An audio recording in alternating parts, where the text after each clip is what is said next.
Hello my fellow Christian fiction lovers, welcome to the second installment of this mini-series. If you didn't see my last video, I talked about 5 books that I did not expect to be 5 stars and ended up being 5 stars. In this video, kind of part 2, a similar theme, I will be talking about 5 books I did expect to be 5 stars, and this one's going to be a little different. There is one of these that actually was 5 stars and my expectations did match up, but the other 4 were not. So that's the explanation. Now we're going to get into it. I do recommend watching the other video, but it isn't necessary to understand what I'm talking about in this one. So the first book is actually one that I read this year, and that is The Lady's Mind by Francine Rivers. I have read every single Francine Rivers book out there. I used to be like an avid fan of her work. I still kind of am. I mean, if she releases another book, I will buy it and read it. It's just kind of like a trademark of mine at this point. So clearly I bought The Lady's Mind, and I had heard a couple things about it, but based on the description I thought I was going to absolutely love it. This book was a 3-star for me. The entire romance aspect of it I did not enjoy. I did not like how the characters ended up together. I thought it was a little unrealistic slash just problematic. Basically it wasn't enemies to lovers, and the way they got to like falling for each other was interesting, and I can't remember every aspect of it. I just remember not enjoying it. And that was about 50% of the book was focused on how they got together and how they had to have this like very tense relationship before they got over the tension. But the rest of it, the main character, she was like this independent like powerhouse of a woman, and I loved that part of it. But when the romance is a big part of the book, you can't just overlook it when it comes to rating it. And it wasn't as hard-hitting as normal Francine Rivers books are. All of her books that I've read deal with some really like deep, tough topics, and in the author's note in this, she explained that this is like her pandemic book, and it was kind of lighthearted, and she didn't want as challenging of topics when we had just come out of a really challenging time in the world. And while I do respect that, that is not her brand of book, and so I thought it was a little just out of the blue considering this is Francine Rivers. She is like name known in the Christian fiction world. It's not a terrible book, but it definitely did not live up to my expectations of it. Okay, and then next is another more recent read, and that is Until Leaves Fall in Paris by Sarah Sundin. This is Sarah Sundin's most recent release. It is a World War II novel set in Paris, and it's set quite towards the beginning of the war. Now, the reason I expected this book to be 5 stars is because I had read her book released in 2021, I think was the year, and I absolutely loved it. I read that book in an entire day. It just captivated me.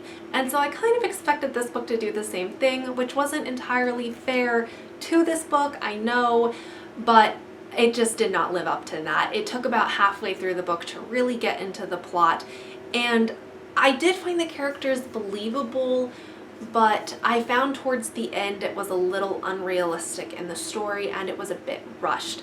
The resolution and conclusion, I won't give it away in case you haven't read it, but it just felt like they got to this place in the story, and then like they were just there, and then it ended, and I really would have enjoyed seeing more of it fleshed out and talking about how they felt about what was going on, and that just didn't happen. But other than that, this was a good book, and this is a good 3.5-star read for me, and I would recommend it if you want a more lighthearted wartime story. Okay, and then next is the 5-star read, and that is Yours is the Night by Amanda Dykes. I cannot remember if I gave this like 4.75 stars or 5 stars. I genuinely cannot remember, but it is definitely a 5-star read. This book mainly follows 2 characters, but there are 5 point of views. They're just 2 that she goes between most of the time.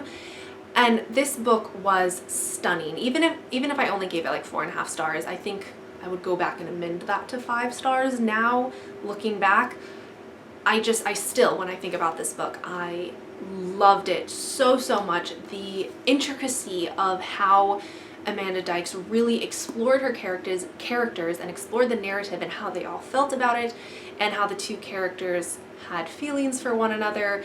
It was just beautiful and brilliant, and I loved the emotional delicacy, but also like it packed a punch at the same time, if that makes sense. It didn't like gloss over the emotions, it didn't shove them too hard into the reader. It had the perfect balance, and I just so thoroughly enjoyed that. And I loved the mix of character development and plot development. This was a well-balanced book, and it deserves 5 stars, and it deserves your attention. This was also the first Amanda Dykes book that I ever read, but I did expect it to be 5 stars just because of the many reviews I had seen and just people raving about it. I did do a reading vlog of this book if you are interested on more of my thoughts on it. Okay, next is a book that I gave 4 stars at the time of reading it, but I was overambitious with that rating, and looking back, I would give this book 3 stars. I did not enjoy it as much as I said I enjoyed it at the time, but you know, we all make mistakes, and that is The Orchard House by Heidi Chiavaroli. If you guys don't know Heidi Chiavaroli, a lot of her books, or not a lot, but some of her books kind of got me into reading Christian fiction, and so when she released this book, I expected to enjoy it, and I think I forced myself to say good things about it, instead of being honest that I did not really enjoy this book, and I thought the characters were a bit, I don't know how to say it exactly, but I just didn't really like the story, and I think that's a me thing. I don't think it has anything to do with how she wrote them. The present day character makes a very rash decision in the first part of the book that I didn't find very realistic. I guess I can say it because it happens like right away. She ends up like, she falls in love with this guy, and then one night she finds out that her sister is also in love with him, and this guy is in love with her, or something like that. She like sees them kissing or something, and she just upends her life and moves away and becomes an author and writes under like a pseudonym or something. And then she goes back to her family eventually after, I forget what happens, but she ends up having to go back and facing these people she hasn't seen in like 20 years. And it's just kind of like, I don't know, it just doesn't seem like something that would actually happen, and based on like this one thing she saw, she just runs away. I'm like, girl, you could have talked it out. Like, you didn't have to uproot your whole life. And then the historical setting I didn't enjoy because it was about a friend of Louisa May Alcott. This whole book revolves around Little Women and Louisa May Alcott and her influence on lives. But basically this fictional friend of Louisa May Alcott's, I just felt like it was too much. These things that would happen to her were like similar to things that happened in the books that Louisa May Alcott wrote. And I was like, this is taking things a stretch too far. So I'm gonna be honest, I don't know why I gave it 4 stars at the time. I thought all of these thoughts as I was reading it, but I think I didn't, like, it's really hard for me sometimes to reconcile that, like, not enjoying a book that I've enjoyed some of the author's other books, but, you know, it's okay. Those are my honest thoughts on this book, and I apologize for talking about it inaccurately at the time. Okay, and we're going to end this video similar to the last video with a non-Christian fiction book, and this one is going to be Where the Crawdads Sing by Delia Owens. If you've been anywhere on the book internet side of things for the last few years, you would know this book is a bestseller. It is a worldwide sensation, as the little flap here says, and I finally read it last year. I'd actually read about half of this book a couple years ago, but then I I don't remember exactly what happened, but I couldn't finish it, and so I ended up buying it because I needed to know how it ended, and everybody was talking about it, and I didn't want to be left out because I have fear of missing out, big time, especially when it comes to books.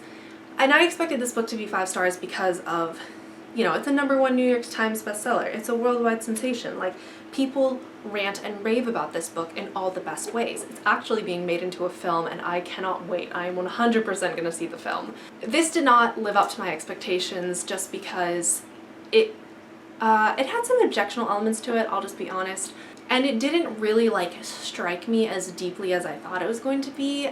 I remembered like it's a coming of age story, but it's also a murder mystery at the same time.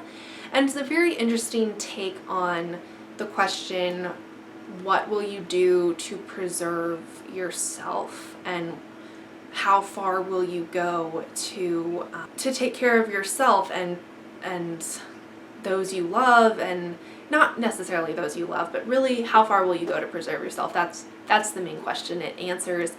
And I didn't really like how it answered that question, so I think I gave it 4 stars just because it was well written and the plot did go smoothly. The character development wasn't entirely there, but mainly it was because the characters didn't develop quite the way I wanted them to, but they did develop. So looking at it from an objective point of view, it was a really good book. But from a subjective standpoint, which obviously a subjective standpoint comes in when you're rating books, it was not the best, especially for reading it as a Christian. But yeah, those are my thoughts on this book. Let me know if you guys have read it. I would love to chat about it with other Christians. So those are the 5 books that I expected to be 5 stars. As I said, most of them were good books. There was only one of them that I really didn't enjoy.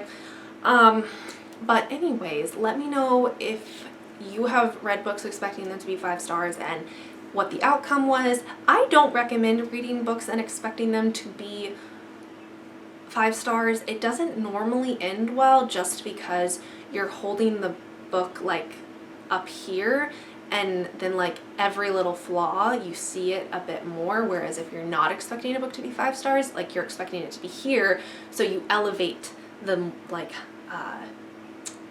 I guess the good things in the book.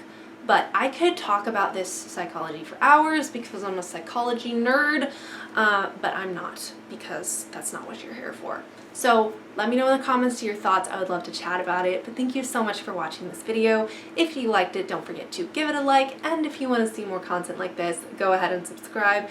And I will see you in my next video. Until then, bye!